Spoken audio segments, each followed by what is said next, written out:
Hello friends, कैसे हो? I hope आप अच्छे होंगे। जैसा कि आप देख पा रहे होंगे, हम इस वीडियो के अंतर्गत देख रहे हैं।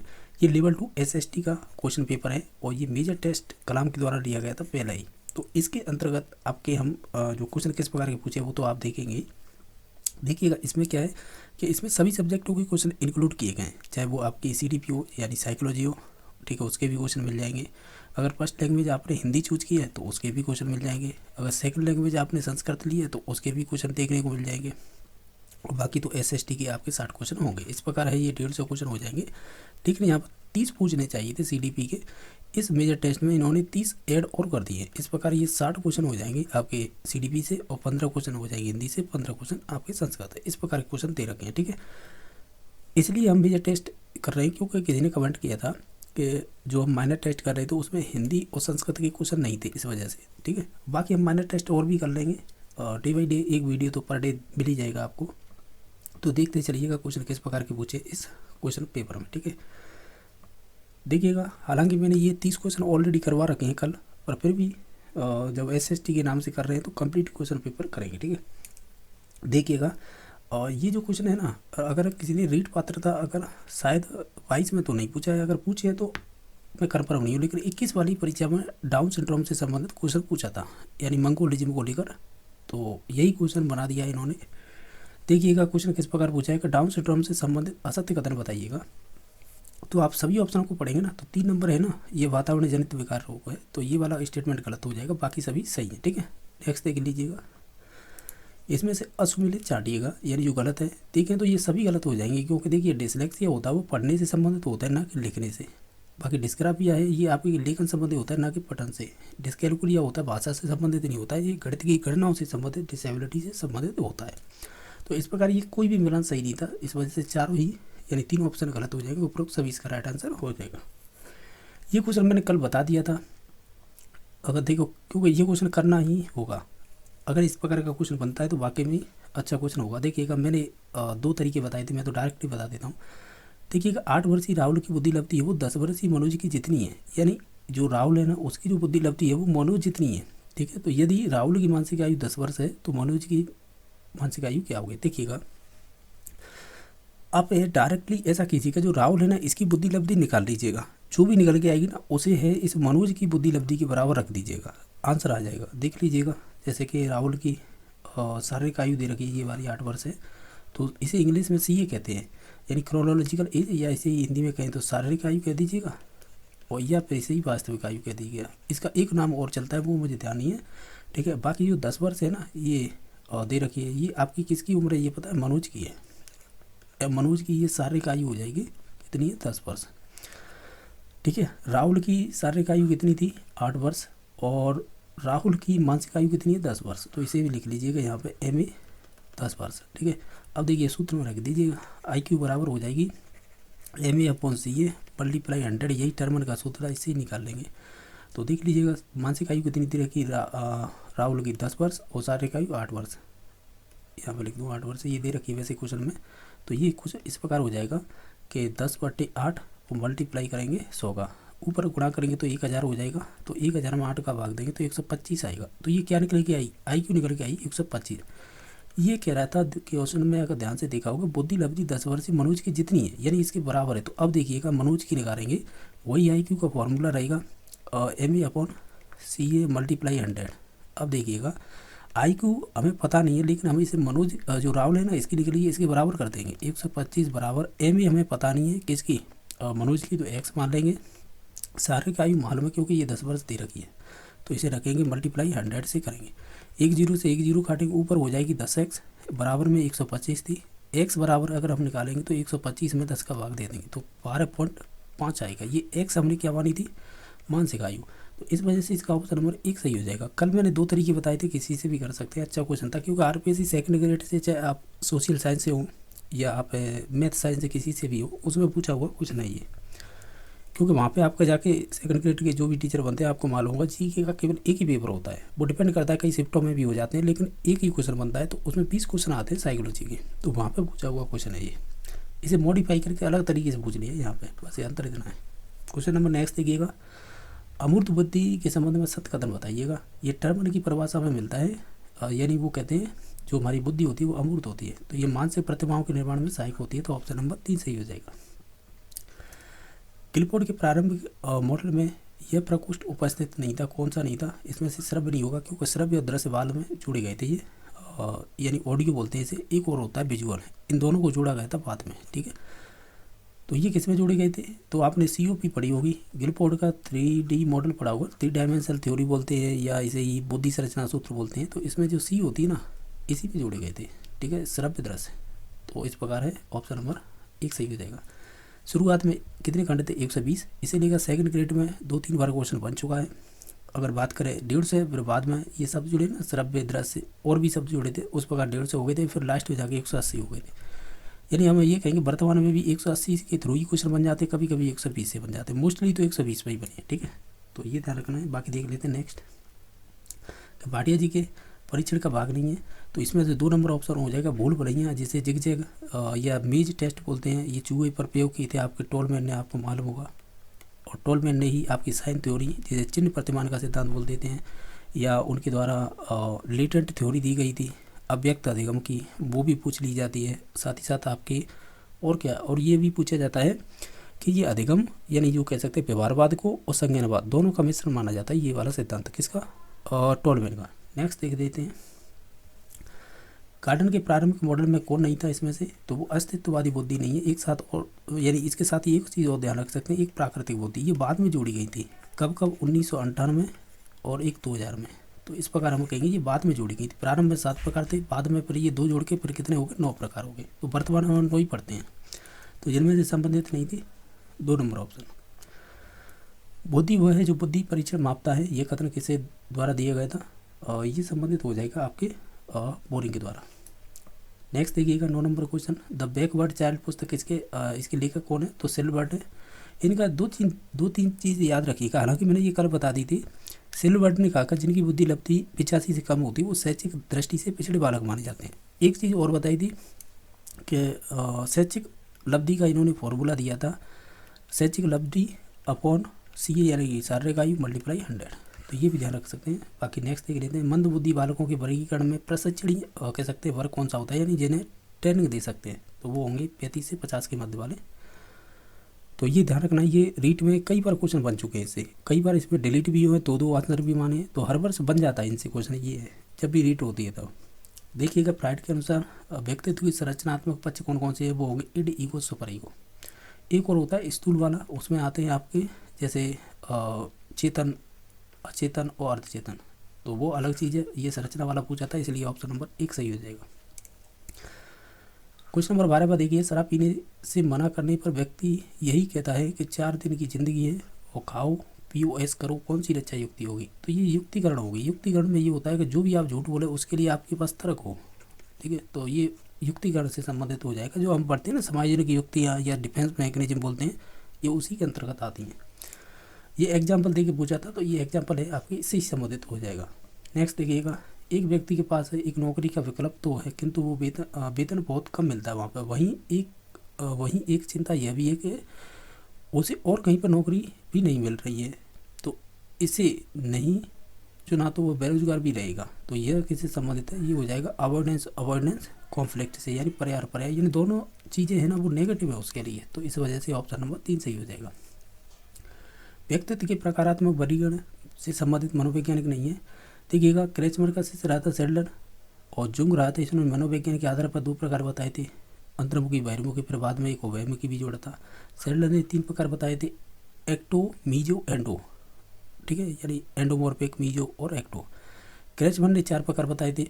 तो कैटल नहीं होगा, कैटल तो ये आपके पर्सनल फैक्टर होते हैं ना, 16 प्रश्नावली वो दी थी, तो ये आपके कह सकते हैं प्रकारात्मक वर्गीकरण में नहीं आता है कैटल। तो इस वजह से 4 नंबर ऑप्शन सही हो जाएगा।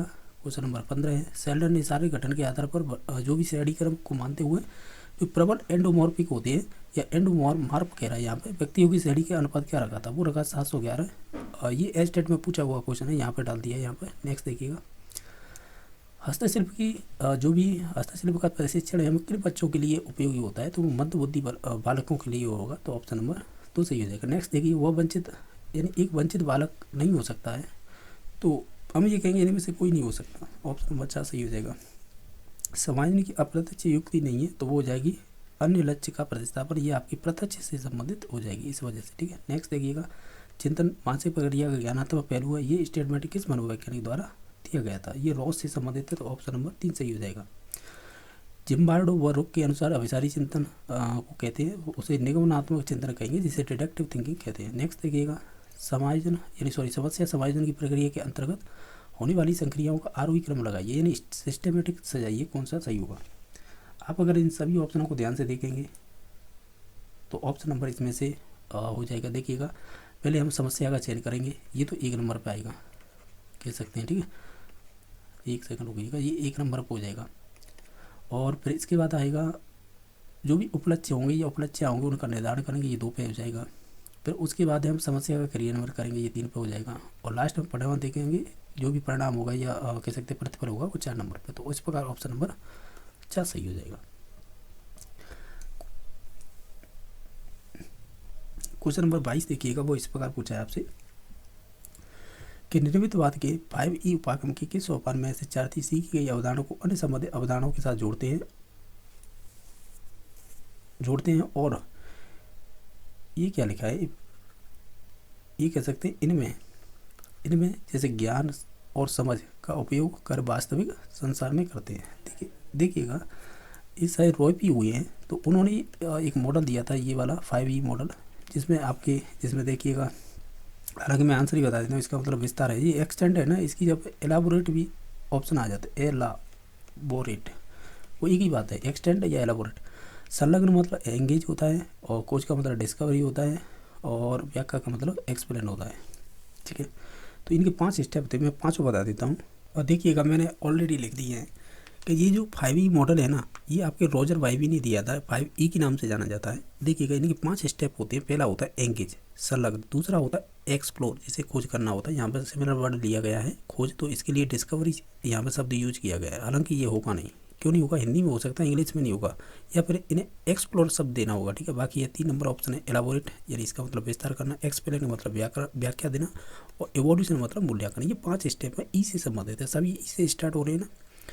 तो अब बताइएगा, इसमें ये कह रहा था ज्ञान और समझ का उपयोग करते हुए वास्तविक संसार में करते हैं। तो अब बताइएगा, इन ऑप्शन के आधार पर बताइएगा इनमें से कौन सा सही होगा, ये किसकी बात कर रहा है। तो ये एलाबोरेट होता है ना, इसका सिमिलर वर्ड यूज किया गया है एक्सटेंड। इसका मतलब होता है बच्चे अपने ज्ञान और समझ का उपयोग करते हुए वास्तविक संसार में वर्णन करते हैं या विस्तार देते हैं, तो वो इसी में आता है, विस्तार में, ठीक है। तो ये पूछा गया था, ये है RPSC सेकंड ग्रेड में पूछा हुआ क्वेश्चन, ठीक है। नेक्स्ट देखिएगा, यदि कोई व्यक्ति भ्रमण की योजना बना रहा है तो वो किस प्रकार की कल्पना कर रहा है, तो कहीं ना कहीं व्यवहारिक हो रहा है, ठीक है। तो ऑप्शन नंबर 3 सही हो जाएगा। नेक्स्ट देखिए, कौन सी मनोवैज्ञानिक ने अपनी पुस्तक है जो हेरिडिटी जीनियस में व्यक्तिक विभेद है उसका वैज्ञानिक ढंग से विवेचन प्रस्तुत किया था, तो ये सर फ्रांसिस गाल्टन हो जाएंगे, ठीक है। तो ऑप्शन नंबर इसका 4 सही हो जाएगा। नेक्स्ट देखिएगा, व्यक्तिगत भेद में हम पाते हैं एक तो वचनशीलता और प्रतिमानता, ये दोनों ही शब्द है ना आपके रीड, अगर ध्यान दिया हो प्रीवियस के अगर आपने क्वेश्चन किया ना, तो 2016 में पूछा हुआ क्वेश्चन है ये। तो इसका राइट आंसर कौन सा हो जाएगा, फिर दोनों ही ऑप्शन हो जाएंगे। नेक्स्ट देखिएगा, मैं चलो कि सोपानी में सबसे निम्नतम, इसमें तो निम्नतम सही नहीं लिखा है, इस प्रकार लिखा जाएगा, निम्नतम आवश्यकता की पूर्ति के तुरंत बाद आती है। यानी ये कह रहा था, अगर आपने अब्राहम मैस्लो की सीखने की पदानुक्रम ही पढ़ा है सिद्धांत अधिगम के अंतर्गत, तो उसमें देखिएगा, अरे उसके अंतर्गत नहीं आएगा अधिगम, ये आएगा आपकी व्यक्तित्व चैप्टर में, ठीक है। यानी समाज में व्यक्ति रहता है तो निश्चित तौर से उसे आवश्यकता होती है, तो इसलिए इन्होंने ये सिद्धांत दिया था। 5 स्टेप बताए थे, और मैं वैसे ट्रिक में ही बता देता हूँ। देखो, P/S के नाम से है, देखिएगा, पहली P का मतलब होता है फिजिकली आवश्यकता, जिसमें भूख प्यास होती है। दूसरी होती है सुरक्षा, यानी S का मतलब सेफ्टी। तीसरी होती है लव, यानी प्यार करने वाला भी चाहिए। और 4 होती है एस्टीम, जिसे सम्मान की अवस्था कहते हैं। 5 नंबर की होती है सेल्फ एक्चुअलाइजेशन, यानी स्वयं का यथार्थीकरण। हमें ये पूछा था कि जो अब्राहम मैस्लो की सोपानक्रम में सबसे निम्नतम आवश्यकता की पूर्ति के तुरंत बाद कौन सा स्टेप आएगा, यानी इसके बाद है कौन सा स्टेप आएगा, तो ये आएगा सेफ्टी वाला, यानी सुरक्षा का। तो ये राइट आंसर हो जाएगा। ध्यान रखना, ये मानवतावादी कहलाते हैं जी, और एक कॉल रॉजर्स नाम और सुना होगा, ये दोनों ही कहलाते हैं, ठीक है। तो ऑप्शन नंबर 2 सही हो जाएगा। और एक चीज़ ध्यान रखना, इन्होंने जो हमारे प्रेरक होते हैं उनको भी 2 भागों में बांटना है। एक तो होते हैं जन्मजात, और एक होते हैं अर्जित, तो वो दो प्रकार और बताए इन्होंने, तो वो भी ध्यान रखने क्योंकि उनसे भी क्वेश्चन पूछा जाता है।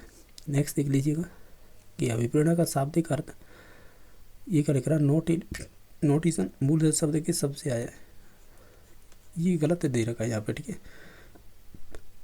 आप ऐसे देखिएगा अभिप्रेरणा का शाब्दिक अर्थ मूलतः किस शब्द से आया है, ये ध्यान रखिएगा, ये आया है मूवर से, तो ऑप्शन नंबर 3 सही हो जाएगा। क्वेश्चन नंबर 28 है, बाहरी अभिप्रेरणा को निम्नलिखित में से सर्वोत्तम परिभाषित करने वाला शब्द कौन सा होगा। अच्छा, बाह्य अभिप्रेरणा, तो वो साधन हो जाएगा, तो ऑप्शन नंबर 2 सही हो जाएगा। क्वेश्चन नंबर नेक्स्ट देखिएगा जो 29 नंबर है कि पूर्णतः जैविक अभिप्रेरक कौन से होंगे। जैसे भूख प्यास होती है ना, तो इसी प्रकार नींद भी होगी, तो वो आपका एक तरह पूर्णतः जैविक मानी जाएगी, ठीक है, यानी बायोलॉजिकल, तो ऑप्शन नंबर 4 सही हो जाएगा। नेक्स्ट देखिएगा सत्य कथन बताइएगा, इनको सभी को देख लीजिएगा। आप इन सभी ऑप्शनों को पढ़ के देखेंगे ना, तो ये सभी सही हैं, तीनों के तीनों, तो उपरोक्त सभी इसका राइट आंसर हो जाएगा, क्योंकि कल मैंने ऑलरेडी करा दिए थे ये 30 तक। अब इससे आगे देखिएगा क्वेश्चन किस प्रकार के पूछे गए,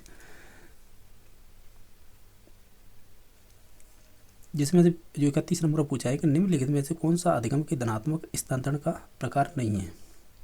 देखिएगा जब हम लर्निंग ट्रांसफ़र पढ़ते हैं ना, अधिगम का स्थानांतरण या कह सकते हैं अंतरण बोल सकते हैं, तो उसमें हम पढ़ते हैं जैसे धनात्मक, ऋणात्मक, शून्य, तो उसमें ही धनात्मक में आते हैं, जैसे देखा होगा द्विपार्श्व, पार्श्व, ठीक है, तो उसी में बताने कि कौन कौन से इसमें से प्रकार नहीं है धनात्मक के। अगर आप इस क्वेश्चन को ध्यान से देखें तो शून्य स्थानांतरण है ना, वो इस धनात्मक के अंडर में नहीं आता है, ठीक है, बाकी ये आ जाएंगे जैसे पार्श्व, क्रमिक, क्षैतिज, ये आ जाएंगे, ठीक है, समझ रहे होंगे ना, तो ऑप्शन नंबर 4 सही हो जाएगा। क्वेश्चन नंबर नेक्स्ट देखिएगा जो 32 नंबर है, वो इस प्रकार पूछा है कि इसमें से आपको बताना है कि असुमेलित चार्ट है, यानी जो गलत है वो चूज करना है। जैसे गुतरी ने बिल्ली पर प्रयोग की थे, स्किनर ने कबूतर पर, टॉलमैन ने चूहे पर। टॉलमैन का चूहा सही है, स्किनर का कबूतर, ये सभी है, तो इसमें से कोई भी गलत नहीं है, इनमें से कोई नहीं, तो ऑप्शन नंबर 4 सही हो जाएगा। नेक्स्ट देखिएगा थॉर्नडाइक द्वारा आंख पर पट्टी बांधकर किया गया प्रयोग संबंधित था, वो किससे संबंधित था, तो ये संबंधित था आपके संशोधित अभ्यास के नियम पर। इसी पर आपका स्किनर का ऑपरेंट कंडीशन थ्योरी इसी पर आधारित है। नेक्स्ट देखिएगा, और एक चीज़ ध्यान रखिएगा, ऑपरेंट कंडीशन इस पर आधारित नहीं होगी, सेकंड नंबर दे रखा है इस पर आधारित होगी, ये अभ्यास पे नहीं थी, उसकी प्रभाव के नियम पर आधारित थी, स्किनर की ऑपरेंट कंडीशन थ्योरी, ठीक है, तो इसका तो राइट आंसर 1 नंबर ऑप्शन हो जाएगा। जो थॉर्नडाइक द्वारा आंख पर पट्टी बांधकर किया गया प्रयोग संबंधित था, वो संशोधित अभ्यास के नियम पर आधारित था, ठीक है, तो ऑप्शन नंबर 1 सही हो जाएगा। क्वेश्चन नंबर आपका 34 है, ज्ञानी की सोपानगिरी, यानी ज्ञानी की सोपानगिरी की व्यवहारवादी चरणों में सर्वोच्च कौन सा है, यानी हाईएस्ट कौन सा है। इसने सीखने की पदानुक्रमी दी थी ना, इसमें 8 स्टेप बताए थे, तो देखिए मैंने तो इंग्लिश में याद कर रखी है, और बाकी आपने कैसे कर रखी है वो आपको मालूम होगा। देखिएगा एसएससी वर्सेस डीसीआरपी, एसएससी वर्सेस डीसीआरपी, मैंने इसी प्रकार याद कर रखी है। तो जो 8वां स्टेप होता है ना, ये यही होता है प्रॉब्लम सॉल्विंग, तो ये समस्या समाधान होगा इसमें, तो ऑप्शन नंबर 1 सही हो जाएगा। बाकी निम्नतम ये हो जाएगा जिसे संकेतार्थक बोलते हैं, या कह सकते हैं सिग्नल लर्निंग। दूसरा होता है आपका दूसरा कौन सा होता है, स्टिमुलेट रेस्पॉन्स लर्निंग हो जाती है दूसरी ऐसे, ठीक है, तीसरी से चेन हो जाएगी, चौथी से वर्बल यानी शाब्दिक हो जाएगी, और डिस्क्रिमिनेशन यानी विभेदन हो जाएगा, फिर उसके बाद एक कॉन्सेप्ट हो जाएगा, फिर उसके बाद नियम हो जाएगा, फिर लास्ट में आता है प्रॉब्लम सॉल्विंग, इस प्रकार होता है, तो ऑप्शन नंबर इसका 1 सही हो जाएगा। क्वेश्चन नंबर नेक्स्ट देखिएगा जो 35 नंबर है, इसमें पूछा है कि जो बंडूरा के अनुसार लोग बार बार दंड प्राप्त करने वाले मॉडल की बजाय उस मॉडल को चुनना अधिक पसंद करते हैं जो अच्छे परिणाम देने में प्रवीण हो। इस कथन में अवलोकनात्मक अधिगमों की कौन सी प्रक्रिया सम्मिलित है। ये भी आरपीएससी सेकंड ग्रेड में पूछा हुआ क्वेश्चन है, तो इसका राइट आंसर हो जाएगा अवधानात्मक, यानी इसे इंग्लिश में कहेंगे तो अटेंशन कहेंगे, ठीक है, ऑप्शन नंबर इसका 3 सही हो जाएगा। नेक्स्ट देखिएगा कि ये वाला जो इक्वेशन है ना, यानी इसे समीकरण बोलेंगे, P बराबर F कोष्ठक P इंटू E कोष्ठक 1 सूत्र संबंधित है, तो ये कहीं ना कहीं सामाजिक अधिगम से संबंधित है। तो B का मतलब व्यवहार होता है, F का मतलब होता है एक तरह से फलन, ठीक है, और इसमें जो कोष्ठक में P दे रखी है इसका मतलब होता है क्या होता है, पर्सनैलिटी होगा, यानी इसका मतलब व्यक्तित्व होता है, ठीक है, और जो एक और दे रखा है इसे मल्टीप्लाई में ई का मतलब होता है वातावरण। अगर मैं इसे हिंदी में लिखूँ तो देखिएगा ऐसे लिख सकते हैं, ये मुझे ध्यान नहीं आ रहा है कि मनोवैज्ञानिक नेता उसे नहीं दिया था ये सूत्र, ठीक है, फलन इंटू, क्योंकि देखिएगा जो कोष्ठक से बातचीत निकलती है ना वो गुणामी हो जाती है, तो इसके बाद आएगा व्यक्तित्व, और गुणा वातावरण, ये वाली इक्वेशन होती है। अगर हिंदी में लिखेंगे इसे तो व्यवहार बराबर होता है फलन इंटू व्यक्तित्व इंटू वातावरण। तो यही पूछा था, तो ये आपकी संबंधित हो जाएगा 4 नंबर ऑप्शन से। देखिएगा चिन्ह अधिगम है, ये तो आपके टोलमैन से संबंधित है। और अब जो अनुभवजन्य है ये कॉल रॉजर्स से संबंधित हो जाएगा, ठीक है, कॉल रॉजर्स। बाकी तल रूपी है तो ये तो कहीं ना कहीं कैटल से संबंधित है क्या कुटलेविन का क्षेत्रीय सिद्धांत था, तो ये फिर आपकी कैटल से संबंधित है, जिन्होंने तरल रूपी और ठोस रूपी बुद्धि बताई थी, सिद्धांत दिया था बुद्धि के अंतर्गत। तो इस प्रकार हम जाएंगे सामाजिक पर, क्योंकि ये तो अलग अलग हो गए, यही संबंधित हो जाएगा। नेक्स्ट देखिएगा निम्नलिखित में से कौन सी विकास की सही विशेषता नहीं है। ये कह रहा विकास में परिवर्तन होता है, ये बात सही है। प्रारंभिक विकास है परिवर्ती विकास से अधिक महत्वपूर्ण होता है, ये बात तो स्टेटमेंट बहुत शानदार है, क्योंकि एज स्टेट में भी क्वेश्चन ये 3 से 4 बार पूछ लिया है, और ये अपनी आरपीएससी सेकंड ग्रेड और रीट में भी पूछ लिया है, ठीक है। विकास पैटर्न अपूर्वान्वय होता है, ये वाला गलत है, अपूर्वान्वय नहीं है, ये पूर्वान्वय होता है। यानी ऐसे बोल सकते हैं, ये प्रिडिक्ट कर सकते हैं हम विकास को, तो ये कह रहा है कि नहीं कर सकते, क्योंकि अपूर्वान्वय का मतलब नेगेटिव ही हो जाता है। हमें कह रहे हैं पूर्वान्वय, जी कह रहा है कि अपूर्वान्वय, तो यही राइट आंसर हो जाएगा, क्योंकि हमें यही पूछा था कौन सा सही नहीं है। तो 3 नंबर हो जाएगा। बाकी विकास में व्यक्ति भिन्नता तो पाई जाती है। 1, 2, 4 सही थी, 3 नंबर गलत हो जाएगा। 16 वर्ष की आयु का मस्तिष्क का भार कितना होता है, ये आरपीएससी फर्स्ट ग्रेड में पूछा हुआ क्वेश्चन है। करीबन देखिएगा साइंस में पढ़ेंगे तो 1350 ग्राम होता है। अब इसका औसत निकाल लीजिएगा, वही राइट आंसर हो जाएगा। औसत का मतलब 2 को जोड़िएगा, ये लगभग मानना चाहिए। ये अगर देखिए 1200 और 14 से जोड़े, 12 दूनी 24 और 2 है, 24 और 2 कितनी होगी 2600, 2600 में 2 का भाग देंगे तो कितना आएगा 1300। ये तो नहीं बैठ रहा है, बाकी और देख लीजिएगा, और कोई है नहीं नज़दीक, तो यही बैठ रहा है 1300 की, ठीक है, यानी 1350 के नज़दीक 1300, तो यही राइट आंसर हो जाएगा, ठीक है। नेक्स्ट देख लीजिएगा निम्नलिखित में से कौन सी किशोरावस्था की सही विशेषता नहीं है। तो ओवरऑल सभी ऑप्शनों को ध्यान से पढ़िएगा, इस प्रकार के क्वेश्चन बार बार बन जाते हैं। देखिएगा किशोरावस्था बाल्यावस्था और वयस्क अवस्था के बीच की परिवर्ती अवस्था है, ये बात सही है, क्योंकि इनकी मध्य में आती है किशोरावस्था, किसकी बाल्यावस्था और वयस्क अवस्था की मध्य में आती है किशोरावस्था है, तो ये बात तो सही है। किशोरावस्था में एक अस्पष्ट व्यक्तिक स्थिति होती है, ये बात सही है। किशोरावस्था वयस्क अवस्था की दहलीज होती है, दहलीज होगी, तो ये बात सही है, क्योंकि इससे पहले ही आती है, वयस्क अवस्था से पहले ही।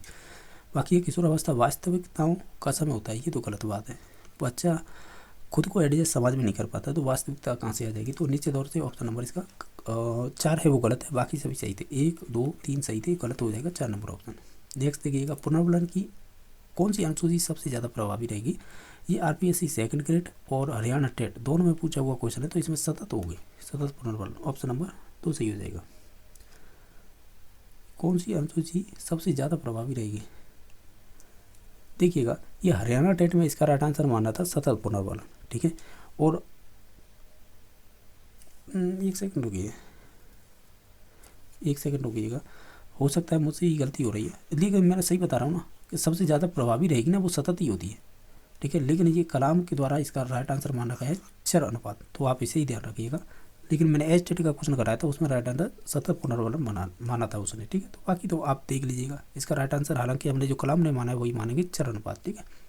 नेक्स्ट देखिएगा कि यह तत्व की मछली उड़ नहीं सकती और उल्लू तैर नहीं सकता निहित आता है। ये मैंने एज टेट के बहुत सारे मॉडल पेपर कराए हैं, तो मैंने उसमें ही कराया था, उसी में पूछा था। ये जैविक हो जाएगा, कहाँ पर दे रखा है, अधिगम पर जैविक सीमाओं का प्रभाव है, यानी ये जैविक से बात हो रही है संबंधित, इस वजह से ऑप्शन नंबर 4 सही हो जाएगा। शायद ये टीजीटी में पूछा है, एज टेट टीजीटी में ये क्वेश्चन पूछा है। नेक्स्ट देखिएगा मॉडलिंग आधारित है, ये भी एज टेट का कॉपी कर दिया है क्वेश्चन, तो ये आपके कहाँ है शास्त्रीय अनुबंध सिद्धांत, सामाजिक अधिगम सिद्धांत, ये 3 नंबर, ये बांडूरा से संबंधित है, ठीक है। नेक्स्ट देख लीजिएगा कि बायोगोस्की, यहाँ पे क्या बायोट्रक्स की लिखा रखा है, वो देखिए यहाँ पर सही लिखा है बायोगोस्की का समीपस्थ विकास क्षेत्र संदर्भित करता है। तो हम ये कहेंगे, क्या कहेंगे, अगर इन सभी ऑप्शनों को देखें तो हम ये कहेंगे बच्चा किसी ज्ञानी व्यक्ति के निर्देशन में क्या कर सकता है, उसी बोलते हैं जेडपीली, यानी जोन ऑफ प्रॉक्सिमल डेवलपमेंट, समीपस्थ विकास का क्षेत्र, तो ऑप्शन नंबर 3 सही हो जाएगा। ये भी आपके एज टेट में पूछा हुआ क्वेश्चन है। नेक्स्ट देखिएगा बुद्धि एवं विकास में किस प्रकार के परिवर्तन होते हैं। देखो ये सभी है ना, शारीरिक आकार में परिवर्तन, अनुपात में परिवर्तन, पुराने लक्षणों का विलोपन, नवीन विशेषताओं का, ये सभी सही हो जाएंगे, क्योंकि ये सभी स्टेटमेंट है ना, श्रीमती अलोक तो पढ़ी होगी आपने, तो ये उन्हीं के द्वारा दिए गए थे, ठीक है। कि जैसे वृद्धि और विकास में जो परिवर्तन होते हैं ना, वो ये चीज़ें होती हैं, ये चारों स्टेप है उसी से संबंधित है। और ये भी एज टेट में पूछा हुआ क्वेश्चन है, क्योंकि मैंने कराया है तो मुझे मालूम है कि ये क्वेश्चन वहीं से कॉपी किए हैं इन्होंने। नेक्स्ट देखिएगा ये पावलर है कि शास्त्रीय अनुबंधन सिद्धांत यानी अनुबंधन अधिगम सिद्धांत के अनुसार स्वाभाविक एवं अनुबंधित उद्दीपकों की प्रस्तुतिकरण का कौन सा कार्यक्रम सीखने को सर्वाधिक प्रभावी बनाता है। इन्होंने 4 स्टेप बताए थे और मैं इसकी ट्रिक बताता हूँ। क्या बताता हूँ, STM को TB हुआ इसी प्रकार की थी, ठीक है। तो इसमें M साइलेंट और का ये दोनों साइलेंट रहते हैं। तो देखिएगा पहली होती है इसे बोलते हैं साइमल्टेनियस, दूसरी होती है डिले, तीसरी हो जाएगी TC टेस्ट, चौथी हो जाती है बैकवर्ड। तो ये चारों ही अनुसूचियाँ इनमें से सबसे ज़्यादा प्रभावी रहती है तो वो रहेगी विलंबित, यानी आप पहले घंटी दीजिएगा फिर घंटी के कुछ सेकंड बाद भोजन दीजिएगा, यही सबसे प्रभावी मानी जाती है, ठीक है। तो ऑप्शन नंबर 2 सही हो जाएगा। ये अच्छा क्वेश्चन है। जो अनुबंधन की 4 अनुसूचियाँ है ना उनमें से क्वेश्चन बनाया ये, जब पावलर को पढ़ेंगे ना तो जैसे कि उनमें जो आपके अनुबंधन की 4 कह सकते हैं अनुसूचियाँ दे रखी हैं, तो उनमें से ये क्वेश्चन पूछा है, ठीक है। तो इसका ऑप्शन नंबर 2 सही हो जाएगा। ट्रिक मैंने बता दी, STM को TB और ऐसे याद कर लीजिएगा, जब भी अनुसूचित जाएगा सबसे प्रभावी रहती है विलंबित, इसे डिले कहते हैं, ठीक है। ऑप्शन नंबर 2 सही हो जाएगा। नेक्स्ट देखिए प्याजे की संज्ञानात्मक तो विकास सिद्धांत की किस अवस्था में अमूर्त चिंतन एवं सामान्यीकरण की क्षमता विकसित। जब भी अमूर्त आ जाए ना तो लास्ट की स्टेज होती है ना, वही राइट आंसर हो जाता है। तो ऑप्शन नंबर 4 सही हो जाएगा। शेष अवस्था का विकासात्मक कार्य नहीं है, देखिएगा अच्छा ही क्वेश्चन पूछा है ये। तो देखिएगा ठोस भोजन लेना, तो ये तो विकासात्मक अवस्था की विशेषता में हो जाएगा। हाँ ये वाला हो जाएगा आंसर, क्योंकि पुरुषोचित स्त्रीयोचित भूमिका को समझना। देखिएगा शेष अवस्था में आपने पढ़ा होगा, एक तो उसमें सामाजिक गुण नहीं आता है क्योंकि वो तो बाल्यावस्था में आता है, ठीक है। और वो डिपेंडेबल रहता है, दूसरों पर ही निर्भर रहता है, उसमें इतनी समझ नहीं होती है, डिपेंडेबल, ठीक है, यह दूसरों पर निर्भर रहता है, ठीक है। तो ये स्त्रीयोचित या पुरुषोचित ये है ना कि यानी आपको मेल और फीमेल की समझ विकसित होना एक तरह से, इसे भी बात कर रहा है। तो ये कहाँ से हो जाएगी, तो यही नहीं होगा। बाकी चलना फिरना, सही या गलत का अंतर करना, ये चीज़ विशेषता हो जाएंगी, लेकिन इसकी नहीं होगी, ये आपकी बाल्यावस्था में आती है। नेक्स्ट देखिएगा व्यक्ति वंशक्रम वातावरण का योगफल नहीं अपितु गुणनफल है, यह कथन किस मनोवैज्ञानिक ने दिया था। तो ये संबंधित हो जाएगा आपके वुडवर्थ और मार्क्विस। तो ऑप्शन नंबर 1 सही हो जाएगा। मेंडल का इसमें से कौन सा सिद्धांत नहीं है, देखिएगा प्रभाविता का दिया, स्वतंत्र अभिव्यंजन का दिया, पृथक्करण, लेकिन प्रत्यागमन का नहीं दिया। प्रत्यागमन का सिद्धांत दिया आपकी सोरेनसन ने। जब आप विकास पढ़ते हैं ना तो उसके अंतर्गत हम आनुवांशिकी पढ़ते हैं, कुछ सिद्धांत है तो उसी के अंतर्गत आते हैं ये सभी। तो ऑप्शन नंबर इसका 2 है जो कह सकते हैं गलत है, बाकी मेंडल से संबंधित है। क्वेश्चन नंबर 50 देखिए प्रतिभाशाली विद्यार्थियों के लिए निम्नलिखित में से कौन सी शैक्षिक व्यवस्था नहीं होनी चाहिए। अगर आप इसे देखें तो प्रतिभाशाली के लिए देखें ये तुरंत हो सकता है और संवादन कार्यक्रम भी हो सकते हैं, प्रोजेक्ट कार्य भी हो सकते हैं, लेकिन जो उपचारात्मक शिक्षण है ना ये तो उन बच्चों के लिए है जो कुछ चीज़ें सीख नहीं पा रहे हैं, ठीक है, और या प्रॉब्लम आ रही है अधिगम में, तो उनके लिए निर्धारणात्मक होगा, उसके बाद उपचारात्मक करेंगे, लेकिन प्रतिभाशाली के लिए इनकी आवश्यकता नहीं होती है। इस वजह से ऑप्शन नंबर 3 सही हो जाएगा। ये क्वेश्चन है एस्टेट में पूछा हुआ क्वेश्चन है, क्योंकि एस्टेट के जितने भी क्वेश्चन हैं शानदार होते हैं, तो मैंने कराए हैं तो मुझे मालूम है इन चीज़ों का। देखिएगा क्वेश्चन नंबर है 51, यदि कोई विद्यालय अधिनियम के प्रारंभ में या प्रारंभ से पूर्व स्थापित है, यानी धारा नंबर 19 की बात कर रहा है, में विनिर्दिष्ट मान है और मानक पूरे नहीं कर पाता है तो उसे कितना समय दिया जाता है। अच्छा ये क्वेश्चन पूछा था, इसमें दिया जाता है आपके करीबन 3 वर्ष का समय दिया जाता है। यानी ये पूछा था यदि कोई विद्यालय धारा नंबर 19 में विनिर्दिष्ट मान या मान को पूरे नहीं कर पाता है तो उसे कितना समय दिया जाता है, वो 3 वर्ष का दिया जाता है। तो ऑप्शन नंबर 3 सही हो जाएगा। नेक्स्ट देखिएगा ये कह रहा है मूल्यांकन उद्देश्यों की प्राप्ति की सीमा का निर्णय करने की प्रक्रिया, ये परिभाषा किससे संबंधित है। ये आपके रीट में पूछी हुई परिभाषा है, 2022 में ही शायद पूछी है या 21 में, किसी भी परीक्षा में पूछी हुई है। ये हिंदी के जो पेपर हुए ना उसमें ही पूछी है किसी में, यानी हिंदी के पेपर में ही चाहिए कि हिंदी की जो लैंग्वेज लेते हैं ना फर्स्ट सेकंड उसी में पूछी है ये वाली परिभाषा, ठीक है। तो ऑप्शन नंबर 1 ही सही हो जाएगा। नेक्स्ट देखिएगा शिक्षक अधिकार अधिनियम 2009 में निर्दिष्ट किया गया है कि कक्षा 1 से कक्षा 5 तक यदि प्रवेश दिए गए विद्यार्थियों की संख्या है 200 से अधिक हो जाए तो विद्यार्थी अध्यापक का अनुपात कितना हो जाएगा। देखिएगा ये 1:5 की बात कर रहा है, तो ध्यान रखिएगा। अगर देखिएगा 1:5 की सामान्य तौर पर बात की जाए तो एक अध्यापक 30 स्टूडेंट हो तो ये तो सामान्य वो होती है, लेकिन जब 200 से अधिक होने लग जाए ना तो फिर एक शिक्षक होगा 40 स्टूडेंट हो जाएंगे। तो इसमें ऑप्शन नंबर 2 सही हो जाएगा। अब नेक्स्ट देख लीजिएगा क्रियात्मक अनुसंधान का उद्देश्य क्या होता है। तो हम ये कहेंगे जैसे नवीन ज्ञान की खोज करना और शैक्षिक परिस्थितियों में व्यवहार विज्ञान का विकास करना, विद्यालय तथा कक्षा की शैक्षणिक कार्य प्रणाली में सुधार करना, ये वाला होगा, क्योंकि विद्यालय से संबंधित होता है, ना कि नवीन खोज करना, और इस प्रकार का नहीं होगा। तो ऑप्शन नंबर 3 सही हो जाएगा। ये रीट में पूछा हुआ क्वेश्चन है ऑलरेडी। क्रियात्मक अनुसंधान है मौलिक अनुसंधान से भिन्न है, क्योंकि ये भी रीट में पूछा हुआ क्वेश्चन है। अगर प्रीवियस के क्वेश्चन देख रहे होंगे तो निश्चित तौर से आप इन चीज़ों का अनुभव कर रहे होंगे, ये सभी पूछे हुआ क्वेश्चन है। ये कह रहे अध्यापकों और शैक्षिक प्रबंधकों एवं प्रशासकों द्वारा किया जाता है, तो ऑप्शन नंबर 1 सही हो जाएगा। नेक्स्ट देखिएगा जो 56 नंबर क्वेश्चन है, राष्ट्रीय पाठ्यचर्या की रूपरेखा 2005 में गुणवत्ता आयाम शीर्षक के अंतर्गत अधिक महत्व दिया गया है। किस चीज़ का महत्व दिया गया है? तो वो संबंधित हो जाएगा आपका बालकों की संरचित अनुभव और पाठ्यक्रम में सुधार, ऑप्शन नंबर 4 सही हो जाएगा।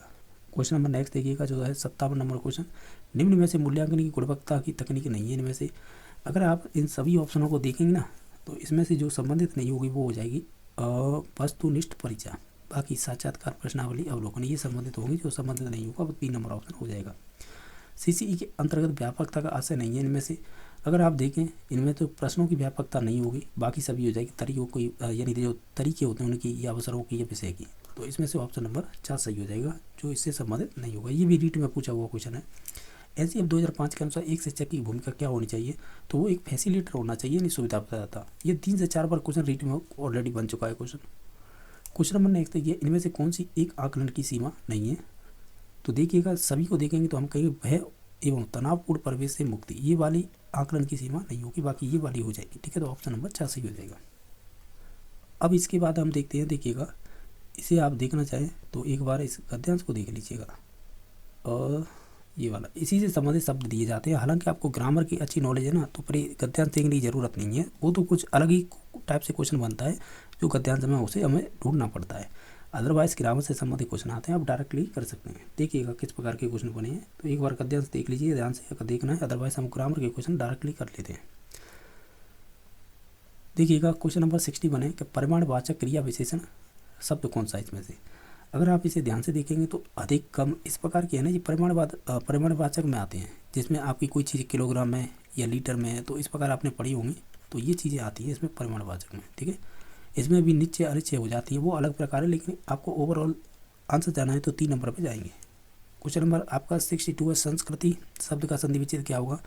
इसका पहले ही ऑप्शन हो जाएगा सम प्लस कृति। ठीक है, ये वाला गलत हो जाएगा क्योंकि म में हलंत लगता है, ये वाला गलत था, ये भी गलत था, तो ऑप्शन नंबर 1 सही हो जाएगा। नेक्स्ट देखिएगा, ये कह रहा आग शब्द है, तो ये आग है ना, ये आपका तद्भव रूप है, क्योंकि तत्सम होता है इसका अग्नि, आपने पढ़ा होगा। ठीक है, अग्नि होता है, तो इस वजह से इसका ऑप्शन नंबर 2 सही हो जाएगा। अब नेक्स्ट क्वेश्चन नंबर देखिए, प्रेरणा शब्द किस श्रेणी में आएगा, यानी किस श्रेणी का है, ये ऐसे बोल सकते हैं। प्रेरणा अपने आप में एक संज्ञा हो जाएगी, तो ऑप्शन नंबर 1 सही हो जाएगा। नेक्स्ट देखिएगा, ये कह रहा है कि भौतिक सभ्यता और आध्यात्मिकता सभ्यता में विशेषण विशेष से होगा, यानी इसमें से आपको एक तो विशेषण चूज करना है, विशेष का मतलब होता है एक तरह से संज्ञा चूज करनी है, तो देख लीजिएगा इसमें से। देखिएगा भौतिक तो हो जाएगी, और वो आध्यात्मिकता और सभ्यता यही होगी क्या? यही होंगे। ठीक है, तो ऑप्शन नंबर इसका 2 सही हो जाएगा। नेक्स्ट देखिएगा, फिर से एक गद्यांश देगा 66 से लेकर 70 तक, इसी से संबंधित गद्यांश में क्वेश्चन बनेंगे। इधर भी देख लीजिए, देख रखा है कि नहीं, बस यही दे रखा है गद्यांश, तो क्वेश्चन देख लेते हैं हम, तो सीधा ही देख लीजिए। इसमें पूछा है परिष्कृत में संधि कौन सी है, तो देखिएगा, देखिए परिह प्लस कृत होगा, परि प्लस कृत, यानी इसमें विसर्ग क्यों, इसमें तो व्यंजन संधि हो जाएगी, परि प्लस कृत, परि प्लस कृत सही है, ये व्यंजन संधि हो जाएगी। नेक्स्ट क्वेश्चन नंबर देखिएगा कि सभ्य शब्द होगा, कैसा होगा? सभ्य शब्द तो अपने आप में विशेषण है। नेक्स्ट देखिएगा, उसकी संतान को वह अपने पूर्वज से अनायास ही प्राप्त हो जाती है, तो रेखांकित शब्द में समास कौन सा है, यानी अनायास में कौन सा समास होगा? ये शायद क्वेश्चन हम कई बार कर चुके हैं, ये तत्पुरुष हो जाएगा इसमें। ठीक है, नेक्स्ट देखिएगा, वह शब्द में सर्वनाम होगा, वह अपने आप में ही कैसा है, ये अनुपुरुष सर्वनाम हो जाएगा, तो ऑप्शन नंबर डी सही हो जाएगा। नेक्स्ट देखिएगा, जिनसे शायद न्यूटन अपरिचित हो रहा है, रेखांकित पद कैसा, यानी ये शायद अपने आप में एक अव्यय पद हो जाएगा, शायद तक। नेक्स्ट देखिएगा, आपको फिर से एक गद्यांश दे रखा है जो 71 से लेकर 75 तक इसी गद्यांश से संबंधित क्वेश्चन पूछे जाएंगे। इधर भी दे रखा है थोड़ा सा भाग गद्यांश का, आप देख लीजिएगा क्वेश्चन डायरेक्ट। देखिएगा 71 नंबर क्वेश्चन पूछा है कि आर्थिक शब्द किस श्रेणी का है, तो आर्थिक हो जाएगा आपका संबंधित कहीं ना कहीं अर्थ से, इसमें एक प्लस लग के आर्थिक बनाए तो विशेषण बन जाएगा। ये व्यवस्था में संधि विच्छेद होगा, वी प्लस अवस्था, ऑप्शन नंबर 1 सही हो जाएगा, इसमें येड़ संधि हो जाएगी। नेक्स्ट देखिएगा 73 नंबर क्वेश्चन, अगल बगल में समास कौन सा होगा, इसमें द्वंद्व होगा, दोनों ही पद प्रधान होते हैं, उसमें द्वंद्व समास होता है। नेक्स्ट देखिएगा, ये कह रहा है हमारा इलाका मुख्य शहर से कटा हुआ, रेखांकित शब्द में सर्वनाम कौन सा है, किसमें हमारा, हमारा होगा, ये संबंधित हो जाते हैं आपके हमारा, कहीं ना कहीं ये उत्तम पुरुष में चला जाएगा, ऑप्शन नंबर 1 सही हो जाएगा। पता शब्द का तत्सम क्या होगा, जैसा पूछा जाएगा ना उसी में आपको आंसर देना होता है, जैसे तद्भव पूछा जाए तद्भव में आंसर देना, तत्सम पूछा जाए तो तत्सम में, तो इसका राइट आंसर हो जाएगा प्रस्ताव। ठीक है, तो इस प्रकार हमने ये क्वेश्चन कर लिए हिंदी। अब आ जाती है आपकी संस्कृत। तो देखिएगा संस्कृत में, हालांकि मैंने ये ऑलरेडी करवा रखे हैं ये क्वेश्चन सभी, ये गद्यांश दे रखा है, आप इसे ध्यान से देख लीजिएगा क्योंकि इन्हीं से संबंधित क्वेश्चन होंगे।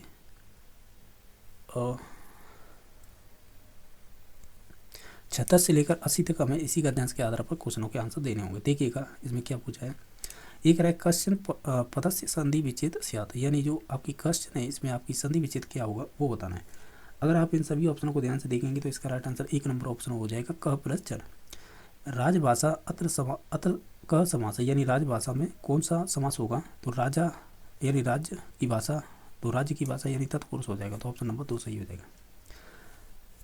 ये जो सेंटेंस दे रखा है ना, परम इदानी वाला नूतन विषय प्रकाशम आगत अस्ति, इसमें आपको विषय है ना वो पदस्य विशेषण क्या होगा, यानी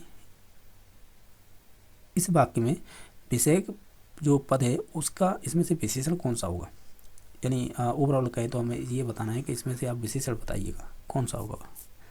तो इसमें से हो जाएगा नूतन, जो नया है ना उसमें हो जाएगा ये विशेषण रहेगा। नेक्स्ट देखिएगा, इसमें आपको अव्यय पद बताना है, ये लिख रहा है ना कि वाक्य अस्मिन किम अव्यय पदम, तो इसमें अव्यय पद कौन सा है, ये सेंटेंस दे रखा है। इसमें देखिएगा सह ना, सह के युग में तृतीय व्यक्ति हो जाती है, आप भी जानते हो, तो सह क्या है, एक अव्यय है, तो ऑप्शन नंबर 2 सही हो जाएगा। नेक्स्ट देखिएगा जो है 80 नंबर क्वेश्चन, इसमें क्या बताना है, इसमें आपको सर्वनाम बताना है, यानी ये सेंटेंस दे रखा है यहाँ तक, इसमें से सर्वनाम बताइएगा। ये लिख रखा ना अत्र अयम इति कस्य सर्वनाम रूपम अस्ति, इसमें से सर्वनाम का रूप कौन सा दे रखा है। अगर आप इन सभी ऑप्शनों को ध्यान से देखेंगे तो ऑप्शन नंबर 4 सही हो जाएगा, यानी इदम दे रखा है। देखिए 81 से 84 तक ये आपको एक पद्यांश दे रखा है, इसी के आधार पर आपको क्वेश्चनों के आंसर देने होंगे। ये है ना प्रशंसितो अयम अस्य संधि विच्छेद स्यात्, इसका संधि विच्छेद करेंगे तो क्या होगा, एक तो ये भी हो जाएगा ये भी, यानी दोनों ऑप्शन इसमें सही दे रखे हैं। नेक्स्ट देखिएगा,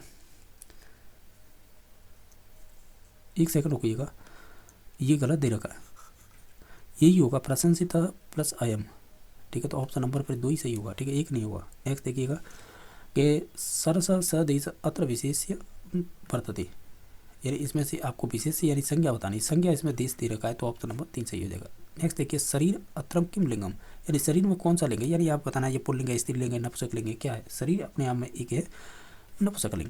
नेक्स्ट देखिएगा कि शुष्को अपनी नित्य सरस सरस सहदेश, यानी अत अव्यय पदम, यानी इसमें अव्यय पद बताना है, तो ये नित्य है ना, लेकिन हालांकि इसमें रुकिए 1 सेकंड, हमें बताना अत्र अव्यय पदम वर्तते, इसमें से अव्यय पद कौन सा, 84 में, इसमें हो जाएगा अपि, क्योंकि यहाँ पे देखिएगा शुष्को अपि, तो इसमें अपि जुड़ा हुआ है, तो यही हो जाएगा। नेक्स्ट देखिए, क्योंकि इसमें नित्य भी है, लेकिन नित्य क्या है कि इसमें दे नहीं रखा ऑप्शन में, तो इस वजह से इसमें अपि होगा, हालांकि ये भी दे रखा होता तो ये भी हो जाता। सुमिलित कृत्वा समुचित विकल्प चुनता, एक तरफ बढ़ दे रखे, उच्चारण स्थान दे रखा है, तो देखिएगा इसमें कह रहा है ज, तो इचुअसनम तालु, यानी एक सूत्र चलता है जैसे 6 वर्ग में आता है, तो इसका इससे मिलान हो जाएगा, तो प ये उष्टो में हो जाएंगे। अकुआ विसर्य नाम कंटक का वर्ग में आता है, तो ये निश्चित तौर से कंठ से हो जाएगा। बाकी ण है ये मूर्ता, रिटूर सा नाम मूर्ता, ठीक है, इस प्रकार है, तो मिलान कर लीजिएगा, जो भी होगा वो राइट आंसर हो जाएगा। इसमें फिर कैसा था, इसमें ऑप्शन नंबर 4 सही हो जाएगा, ठीक है। नेक्स्ट देखिएगा कि महाप्राण वर्णो अस्ति, इसमें से महाप्राण बताना है, 2 और 4 क्रम पे आते हैं, तो देख लीजिएगा च और छ, तो 6 आता है 2 नंबर पे, तो ऑप्शन नंबर 2 सही हो जाएगा, ठीक है।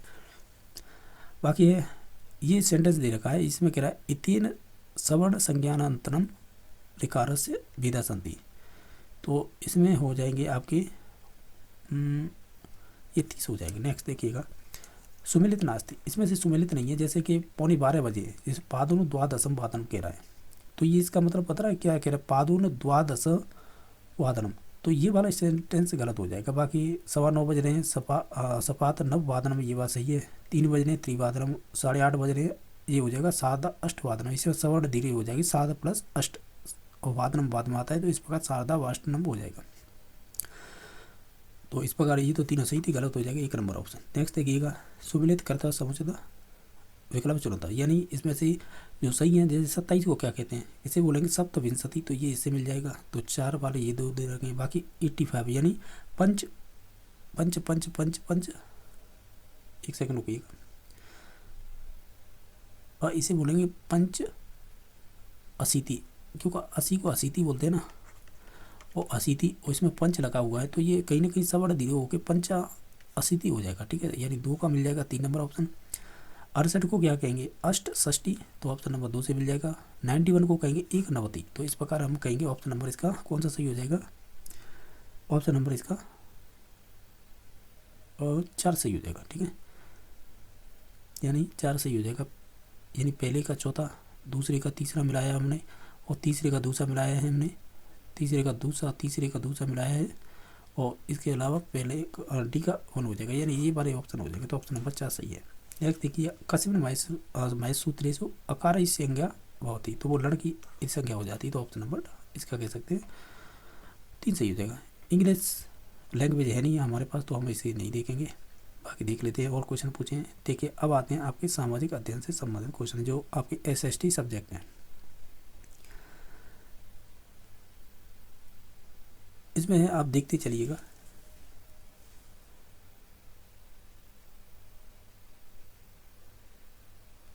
इसमें पूछा है कि इन इतिहासकारों ने राव मालदेव को हसमत वाला राजा कहा है, यानी इन किन किन ने कहा है, ये कह रहा है। तो ये कहा है आपके, एक तो अबुल फजल है, इन्होंने कहा है, एक निजामुद्दीन ने, इन दोनों ने ही कहा है हसमत वाला राजा, तो ऑप्शन नंबर 1 सही हो जाएगा। नेक्स्ट देखिएगा, नेक्स्ट क्वेश्चन नंबर पूछा है, किस ग्रंथ में चौहान शासक गोविंद तृतीय को वेरी गट्ठ कहा गया, वेरी गट्ठ, तो ये कहा गया है किस ग्रंथ में, तो देखिएगा ये अच्छा क्वेश्चन है, ये पृथ्वीराज विजय में कहा गया है, तो ऑप्शन नंबर 1 सही हो जाएगा। ये गोविंद राजा था, यानी गोविंद राज तृतीय है। ठीक है, इसके बारे में बात कही गई है। नेक्स्ट देखते हैं, सिरोही के चौहान वंश के संस्थापक कौन थे, तो इनमें नाम आता है आपके राव लुम्बा का, तो ऑप्शन नंबर 3 सही हो जाएगा। किस सभ्यता स्थल को लाल काले ब्रह्मांड की संस्कृति का केंद्र माना जाता है, ये अच्छा क्वेश्चन है, बार बार आता है, ये 8 सभ्यता जो उदयपुर वाली है उससे संबंधित है। नेक्स्ट देखिएगा, निम्न में से किन अवशेषों का संबंध है बेराट सभ्यता से नहीं था, देखिएगा, अगर आप देखें जो चांदी के पंच मार्क मिले थे ये सही है।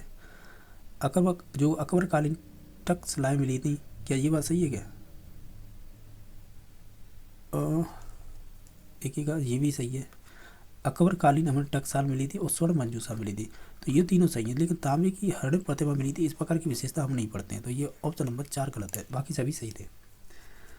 नेक्स्ट देखिएगा, किस शिलालेख के आधार पर हरिश्चंद्र को प्रतिहारों का आदि पुरुष माना गया है, यानी किस शिलालेख की बात हो रही है ये, यानी किस में ऐसी वर्णन मिलता है, तो ये संबंधित रहेगा आपका घटिया वाला शिलालेख, ऑप्शन नंबर 3 सही हो जाएगा। नेक्स्ट देखिएगा, निम्न में से किन अंग्रेजी अधिकारियों की हत्या 15 अक्टूबर 1857 को कोटा के विद्रोही राज की सेना ने की थी, तो इसमें किसको लुढ़का दिया था, इनमें लुढ़का दिया था आपका एक तो जो कैप्टन सेडलर है उसे लुढ़का दिया, और मेजर बर्टन, इन दोनों को ही,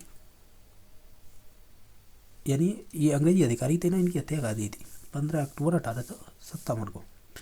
नेक्स्ट देखिएगा, राजपूताने के शासक ने 1857 की क्रांति के दमन हेतु स्वयं के अभियान का नेतृत्व किया था, अगर आप इन सभी ऑप्शनों को ध्यान से देखेंगे तो ऑप्शन नंबर 1 सही हो जाएगा, सरदार सिंह ने, तो ऑप्शन नंबर 1 सही हो जाएगा।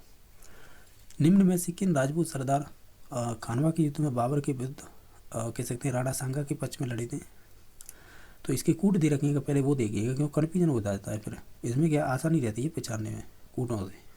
देखिएगा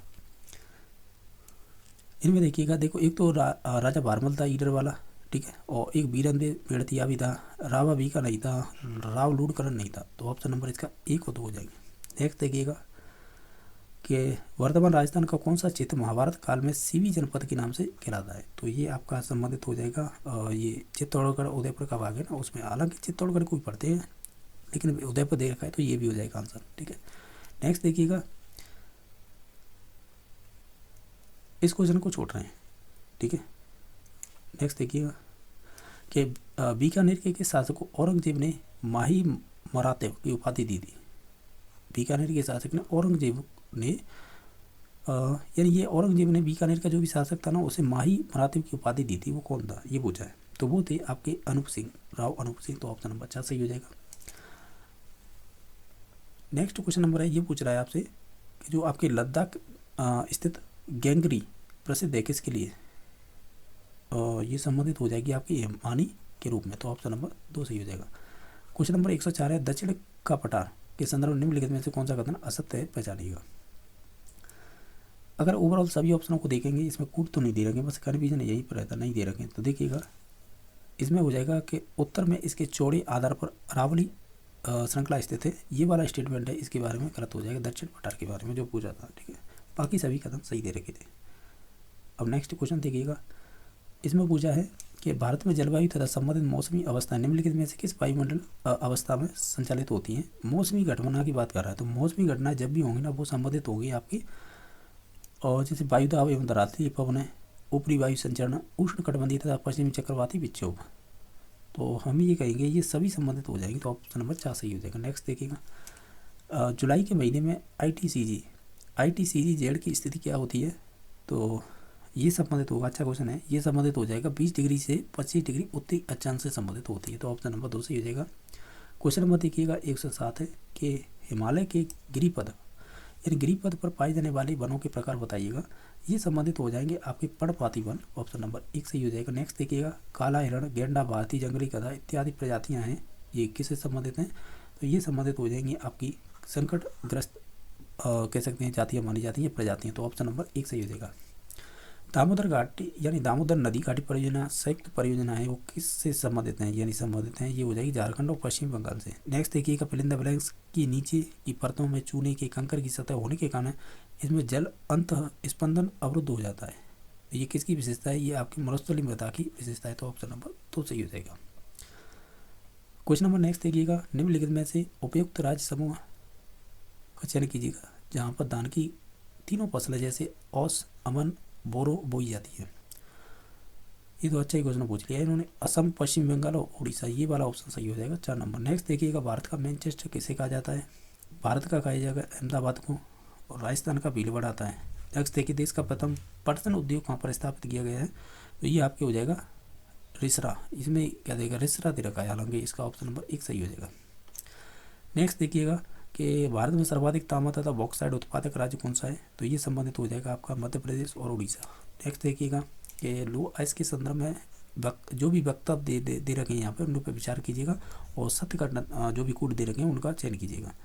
अगर इनमें से देखें तो देखिए, ये कह रहे हैं हेमिटाइट सर्वोत्तम प्रकार का लोहा आइस के जिसमें 70% लोहांश पाया जाता है, ये वाला स्टेटमेंट गलत है। उच्च कोटि का हेमिटाइट किस्म का लोहा आइस के बादाम पहाड़ खानों से निकलता है, ये वाला सही है। तो ऑप्शन नंबर 2 सही हो जाएगा। नेक्स्ट देखिएगा, भारत का प्राचीनतम कृत्रिम पतन कौन सा है, इसमें से देखें तो वो संबंधित हो जाएगा चेन्नई नेशनल, ये W से किसे डिनोट करेंगे, चलो NW1 की कुल लंबाई कितनी है, वैसे नेशनल हाईवे तो NH होता है, तो ये किससे संबंधित है, नेशनल वाटर किससे संबंधित होगा, चलो छोड़िएगा, जो भी है आप देख लीजिएगा, ये संबंधित हो जाएगा आपका 1620 किलोमीटर।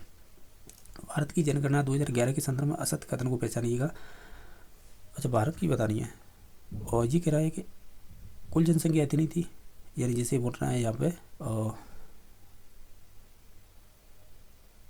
12,106 लाख थी। दूसरा है इनका जनसंख्या घनत्व 382 प्रति वर्ग किलोमीटर था। 10 की जो भी जनसंख्या वृद्धि दर रही वो 17.64 रही थी, और ग्रामीण जनसंख्या प्रतिशत रही थी 31.80। इसमें से जो हमें असत्य बताना है, तो इसमें से कहीं ना कहीं ये ग्रामीण जनसंख्या है ना, ये वाली प्रतिशत है वो गलत दे रखी है, ठीक है। तो ऑप्शन नंबर ये 4 सही हो जाएगा, बाकी ऊपर के सही दे रखे थे। नेक्स्ट देखिए, निम्नलिखित राज्यों की जनसंख्या की दृष्टि से अवरोही क्रम व्यवस्थित कीजिएगा। अवरोही का मतलब सबसे ज़्यादा पर उससे कम करते जाएंगे, ठीक है। नेक्स्ट देखिएगा, इसमें हो जाएगा जैसे अगर हम ऑप्शन देखें तो महाराष्ट्र में सर्वाधिक हो जाएगी, फिर उसके बाद पश्चिम बंगाल में, फिर उसके बाद मध्य प्रदेश, फिर लास्ट में आएगा कर्नाटक। तो ऑप्शन नंबर 4 सही हो जाएगा। नेक्स्ट देखिएगा, पर्वतीय क्षेत्र विकास कार्यक्रम प्रारंभ किया गया है, ये संबंधित हो जाएगा आपकी 5वीं पंचवर्षीय योजना में किए गए थे। एक तरफ पठार है, दूसरी तरफ अवस्थिति बतानी है कौन सा किससे संबंधित है, इसमें कूट दे रखे हैं, क्या दे रखे हैं, तो इसमें से हमें बताना क्या है कि इसमें से सही युग सुमेलित है वो बताना है। तो दिखाई दे रहा हो तो आपको देखिएगा, इसमें जो सही होगा ना ये सभी सही है, यानी जो लसाड़ी का पठार है वो आपके उदयपुर में, ऊपर माल का है, जो चित्तौड़ और भीलवाड़ा के पूर्वी भाग में या मध्य भाग में पाया जाता है। पोराट है ये उदयपुर राजस्थान के मध्य में, और मेसा का पठार है ये चित्तौड़गढ़ में। तो यार ये सभी सही है, तो आप ऑप्शन नंबर इसका अच्छा सही हो जाएगा। नेक्स्ट देखिएगा क्वेश्चन नंबर 122 देखेंगे, राजस्थान में होने वाली कुल वर्षा का कितना भाग जुलाई से सितंबर के मध्य में हो जाता है या प्राप्त हो जाता है? तो हम ये कहेंगे ये संबंधित यानी इससे हो जाएगा करीबन 90 से 95%।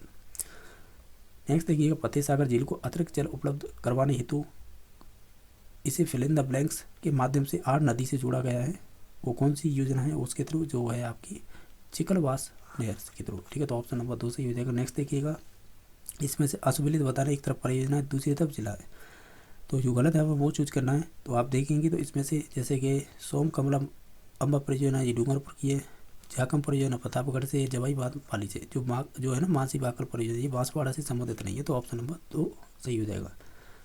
इसमें से राजस्थान से उद्गमित होने वाली नदियाँ नहीं है, देखिएगा चंबल नहीं है क्योंकि एमपी से होती है, माई ये भी एमपी से होती है, घग्गर ये संबंधित हो जाएगी आपकी, ये भी आपकी उधर से निकल के आती है पंजाब से ऊपर।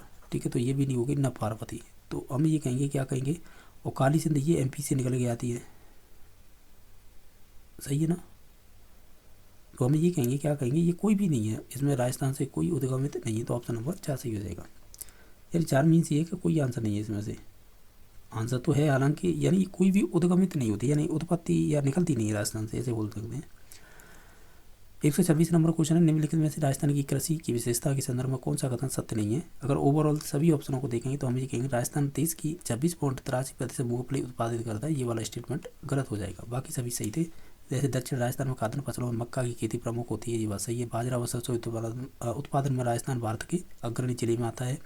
राजस्थान देश का लगभग 85% ग्वार पैदा करता है, तो ये सभी सही थे, तो ऑप्शन नंबर 3 गलत हो जाएगा। अर्ध उष्ण कटिबंधीय सदाबहार वन मुख्यतः पाए जाते हैं, ये संबंधित पाए जाते हैं आपके कह सकते हैं आबू पर्वतीय क्षेत्र में। नेक्स्ट देखिएगा 128 नंबर क्वेश्चन इस प्रकार पूछा है कि एक तरफ तो आपको खनिज दे रखे हैं, दूसरी तरफ उपयोग दे रखे हैं, तो बताइएगा किस खनिज का उपयोग कहाँ पर होता है? जैसे हम बात करें रॉक फॉस्फेट का उपयोग तो रासायनिक और उर्वरक में हो जाएगा, और जिप्सम का उपयोग हम कर सकते हैं कहीं ना कहीं प्लास्टर ऑफ पेरिस में, वॉलस्टोनाइट का उपयोग हम कर सकते हैं सिरेमिक उद्योग में, बाकी अब्रक का उपयोग कर सकते हैं विद्युत में। इस प्रकार ऑप्शन नंबर 2 सही हो जाएगा। नेक्स्ट देखिएगा 2011 की जनगणना के अनुसार निम्नलिखित जिलों के किस समूह की दशकीय जनसंख्या प्रति दर 10 से 12% के बीच में रहती है? तो ये संबंधित हो जाएगा आपका झुंझुनू, पाली, गंगानगर, ये अच्छा क्वेश्चन है। नेक्स्ट देखिएगा निम्नलिखित में से कौन सी सहकारी वस्त्र मिलों में सम्मिलित कर ये स्पिन फेड है ना इसकी स्थापना की गई है? इसमें से कूट बताइएगा कौन कौन है, यानी ये ऑप्शन है ये कूट है। तो हम ये कहेंगे इसमें से संबंधित हो जाएंगे आपके एक तो हनुमानगढ़, गंगानगर, ये सॉरी गंगानगर नहीं है, गंगापुर है जो भीलवाड़ा में पड़ता है, और बाकी गुलाबपुरा भीलवाड़ा, बाकी पाली संबंधित नहीं होगा, तो ऑप्शन नंबर 1 2 3 है 3 नंबर में। मार्च 2022 तक राजस्थान में रेल मार्गों की कुल लंबाई कितनी हो गई थी? 2022 तक पूछी मार्च तक, तो ये संबंधित हो गई थी करीबन 60-40, यानी कह सकते हैं 6040, तो ऑप्शन नंबर इसका 2 सही हो जाएगा। नेक्स्ट देखिए कैल्सी ब्राउन मरुस्थली मृदा विस्तारित है, तो ये संबंधित है जैसलमेर और बीकानेर में, तो ऑप्शन नंबर 1 सही हो जाएगा। निम्नलिखित में से किस योजना के तहत भारतीय संविधान सभा का गठन किया गया था? तो वो किया गया था आपके कह सकते हैं मंत्रिमंडलीय योजना के थ्रू, तो ऑप्शन नंबर 3 सही हो जाएगा। नेक्स्ट देखिएगा निम्नलिखित में से कौन सी भारतीय संविधान की विशेषता नहीं है? अगर ओवरऑल सभी ऑप्शनों को देखें आप तो ऑप्शन नंबर इसमें 3 सही हो जाएगा, एकल प्रशासनिक व्यवस्था। नेक्स्ट देखिएगा इसमें पूछा संविधान की प्रस्तावना उल्लेखित निम्नलिखित शब्दों को क्रमानुसार व्यवस्थित कीजिएगा। तो देखिएगा ये दे रखे हैं सब, अगर आप देखें ध्यान से तो हम ये कहेंगे क्या कहेंगे, न्याय पहले आएगा, ठीक है, यानी पहले नंबर पे आ जाएगा, फिर दूसरे नंबर पे आ जाएगी स्वतंत्रता, फिर तीसरे नंबर पे आ जाएगी आपकी समता, और चौथे नंबर पर बंधुता। इस प्रकार इसका ऑप्शन नंबर 2 सही हो जाएगा। नेक्स्ट देखिएगा मूल कर्तव्यों के संबंध में विचार कीजिएगा। अगर आप इन सभी को देखें तो हम ये कहेंगे 16 समिति की सिफारिश 42 संविधान 8 ये तो गलत है, बाकी 11वां मूल कर्तव्य है ना 86वें संविधान 2002 में जोड़ा गया था, ये वाला स्टेटमेंट सही हो जाएगा। नेक्स्ट देखिएगा ये कह रहा है बाल अधिकारों की संरक्षण एवं अनुसंधान के लिए राजस्थान राज्य बाल अधिकार संरक्षण आयोग है कब गठन किया गया था? ये संबंधित हो जाएगा आपका 23 फरवरी 2010 को। नेक्स्ट देखिए भारतीय संविधान के अनुच्छेद नंबर 79 के तहत संसद का निर्माण फिल इन द ब्लैंक्स से मिलकर किया गया है, तो ये किया गया है राज्यसभा, लोकसभा, राष्ट्रपति, ऑप्शन नंबर 1 सही हो जाएगा। नेक्स्ट देखिएगा निम्नलिखित में से राष्ट्रपति के निर्वाचन मंडल में कौन शामिल नहीं है? तो ओवरऑल सभी ऑप्शनों को ध्यान से पढ़ेंगे तो इसमें हो जाएगा राज्य विधान परिषद के निर्वाचित सदस्य। 91 संविधान संशोधन द्वारा राजस्थान में मुख्यमंत्री सहित न्यूनतम कितने मंत्री बनाई जा सकती है? तो ये संबंधित होते हैं 12। नेक्स्ट देखिएगा, भारत के किन राज्यों में द्विसदनीय व्यवस्था की स्थापना की गई है? अगर आप इन सभी ऑप्शनों को ध्यान से देखेंगे तो इसमें हो जाएगा आंध्र प्रदेश में, बिहार में है और महाराष्ट्र में, जम्मू कश्मीर में नहीं, तो ऑप्शन नंबर 2 सही हो जाएगा। इसमें बताना है कि निम्नलिखित में भारतीय सर्वोच्च न्यायालय के प्रारंभिक क्षेत्राधिकार में कौन शामिल है? अगर ओवरऑल सभी ऑप्शनों को देखेंगे तो हम ये कहेंगे केंद्र व राज्य के मध्य में संवैधानिक विवाद। नेक्स्ट देखिएगा, निम्न में से कथन पर विचार कीजिएगा। अगर आप इन सभी को देखेंगे, जैसे कि राज्यपाल को मृत्युदंड के मामले में प्रविलंबन की शक्ति प्राप्त नहीं है।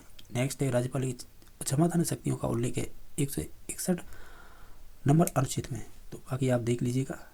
उपरोक्त कथन में से सत्य कथन बताना था। तो देखिएगा, इसमें से केवल स्टेटमेंट नंबर 2 था ना 161 वाला अनुच्छेद का, वो वाला सही था, बाकी सभी ऊपर का दे रखा था वो गलत है। क्वेश्चन नंबर 144 देखिएगा कि नागरिक और मतदाताओं को निर्वाचन प्रक्रिया के बारे में जागरूक और प्रशिक्षित करने के लिए स्वीप कार्यक्रम की शुरुआत की गई है। वो कब की गई है, यानी किस राज्य के थ्रू की गई है? तो ये जो की गई है वो की गई है आपके झारखंड के द्वारा। नेक्स्ट देखिएगा, अनुच्छेद नंबर 21 के बारे में संदर्भ में कथनों पर विचार कीजिएगा। और नीचे कूट भी दे रखे हैं कि उपरोक्त सत्य कथन की पहचान कीजिएगा। अगर आप इन्हें सभी को ध्यान से देखें तो हम ये कहेंगे 1 नंबर और 2 नंबर सही है, 3 नंबर गलत हो जाएगा, तो ऑप्शन नंबर 1 सही हो जाएगा। नेक्स्ट देखिएगा, जिला कलेक्टर के संदर्भ में असत्य कथन बताइएगा। आप इनमें से अगर देखें ध्यान से तो ऑप्शन नंबर इसमें से 3 हो जाएगा असत्य, ठीक है, बाकी सभी सत्य थे। नेक्स्ट देखिएगा, 147 नंबर क्वेश्चन है, किस अनुच्छेद के तहत मंत्री पद स्वाभाविक रूप से लोकसभा के प्रति उत्तरदायी होता है? इसका अनुच्छेद बताना है कौन सा होगा। तो ये संबंधित होता है आपका कह सकते हैं अनुच्छेद नंबर 75(3). ये कह रहा है कि राष्ट्रपति की आपातकालीन शक्ति के संदर्भ में असत्य कथन बताइएगा। अगर ओवरऑल सभी ऑप्शनों को पढ़ेंगे तो हम देखेंगे ऑप्शन नंबर 2 सही हो जाएगा, ठीक है, यानी ये असत्य दे रखा है। नेक्स्ट देखिएगा, उच्च न्यायालय के संदर्भ में कथन पर विचार कीजिएगा। आप सभी ऑप्शनों को देख लीजिएगा, इसमें से सही कथन बताने हैं। ओवरऑल देखें तो ये तीनों ही कथन सही थे, यानी 1, 2, 3, ठीक है। नेक्स्ट देखिएगा, इसमें पूछा है कि पंचायतों को संवैधानिक दर्जा देने की सिफारिश निम्नलिखित में से किस समिति के द्वारा की गई है? तो ये की गई थी आपकी LM सिंघवी समिति के थ्रू। तो ठीक है, ऑप्शन नंबर इसका 3 सही हो जाएगा। देखिएगा, हमने इसमें जो क्वेश्चन किए हैं 60 तो CDP के किए थे, ठीक है, 15 क्वेश्चन आपके हिंदी लैंग्वेज के, 15 क्वेश्चन संस्कृत लैंग्वेज के और बाकी 60 क्वेश्चन किए ये आपके सब्जेक्ट के। 150 क्वेश्चन किए हैं। अगर किसी क्वेश्चन को लेकर डाउट है तो कमेंट में बता देना। बाकी चैनल को सब्सक्राइब जरूर कर लें, सभी मॉडल पेपर आपको मिल जाएंगे जो कलाम के द्वारा कराए गए हैं, चाहे वो माइनर टेस्ट हो या मेजर हो, ठीक है। बाकी वीडियो देखने के लिए धन्यवाद।